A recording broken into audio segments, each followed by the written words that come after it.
XY is the membrane या partition between two chambers 1 and 2 containing sugar solutions of concentration C1 and C2। और यहाँ बोला है कि जो C1 है is greater than C2, मतलब जो solution ये चैम्बर 1 है उसमें concentration higher है than chamber 2। For the reverse osmosis to take place, identify the correct condition।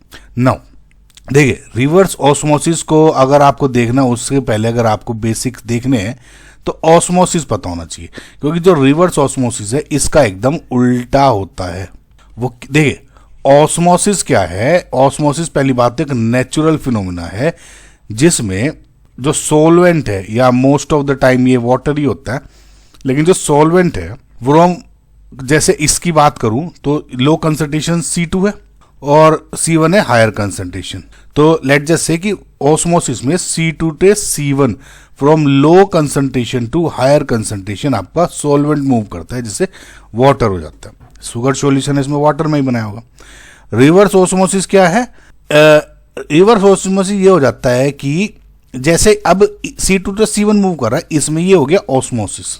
अब मैं इस हायर कंसंट्रेशन वाले पे कुछ इतना एक्सटर्नल प्रेशर अप्लाई कर दूं कि जो ये फ्लो ये मूव कर रहा है ना, ये इतना यहां प्रेशर अप्लाई कर दूं कि ये जो फ्लो है सोलवेंट का इसके बजाय उल्टा हो जाए, ऐसे मूव करना शुरू हो जाए, यानी from higher concentration to C2 lower concentration, ये हो जाता है रिवर्स ऑस्मोसिस। अब जब ये प्रेशर एक्सटर्नल प्रेशर है हायर, मतलब कितना? देखिए, जब C1 टू C2 से C1 जा रहा है यानी लोअर कंसंट्रेशन हायर यानी ऑस्मोसिस, तो उसमें क्या लगता है? ऑस्मोटिक प्रेशर, जिसको आप जनरली पाई से रिप्रेजेंट करते हो, यानी pi is direct proportional to concentration हो जाता है।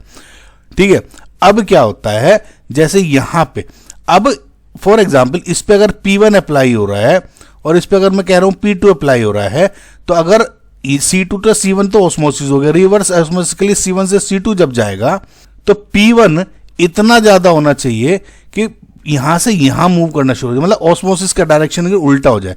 और वो जनरली क्या होते हैं, जो जिस हायर चैम्बर पे कंसंट्रेशन वाले चैम्बर पे जो प्रेशर अप्लाई होता है वो should be greater than osmotic pressure. ये समझ में आ गया? अब अगर इतना समझ में आ गया है, बस ये तो अब आसान है।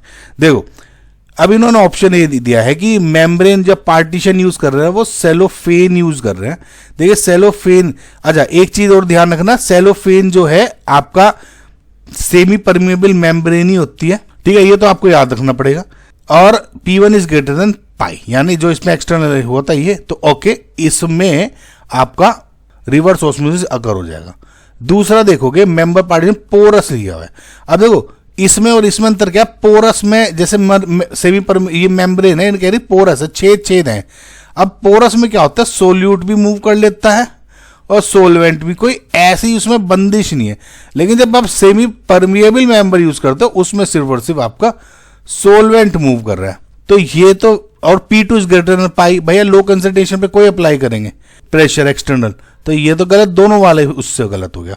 मेंबर इसमें पार्चमेंट पेपर भी सेमी परमेबल मेंबर होंगे। P1 is greater than pi, already explain, this is correct.